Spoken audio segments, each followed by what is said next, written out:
So, I'm fresh out of the theater, having gone to check out Ryan Coogler's latest foray into the horror genre, Sinners, and I have to say up front, this is definitely a film you shouldn't miss.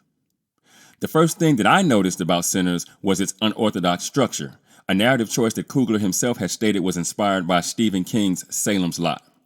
Now, because of that choice, the film takes a rather noticeable amount of time to heat up, but once it gets there, it boils over, progressing at a frenetic pace until its rather predictable climax.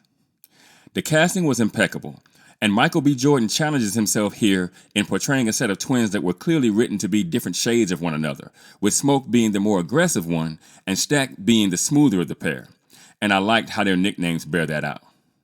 I found his performance brought gravitas to the story in more ways than one, though there were a few times where he put down and picked up his southern accent in scenes. I thought Haley Steinfeld was another bright spot of the film, as she definitely added a level of angst, applying serious pressure from the moment she appears on screen for the very first time. And I have to give a shout out to Miles Catton, a pseudo-main character here, as he certainly held his own in a film where he was surrounded by actors that were clearly meant to be the faces of this story. I found the small writing here to be smooth and rather conversational, which you guys know is always my preference, and I thought the themes and imagery conjured by Coogler here felt both timely and classic all at the same time.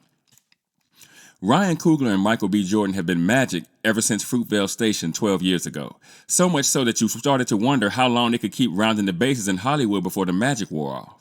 But I think this might be their finest presentation yet, as I can honestly say that the film is both a threat to creatively unseat Jordan Peele's Get Out as the quintessential black horror film of the last 20 years, and due to societal strides that have been made over the last decade or so, I also think the film has a chance to exceed Get Out's box office numbers as well. I say all that to say, run, don't walk to go see this movie. In fact, see it twice if you get the feeling to, as it's the first film I've seen in years where I left the theater thinking that I might just be willing to pay to see it again before it leaves theaters. This movie, in my opinion, makes Coogler a serious player in the genre, and warns that he may be just that for many, many years to come. And with that in mind, I'll also make the claim that this film is the closest thing I've seen to a perfect movie since 2022 when we got Top Gun Maverick.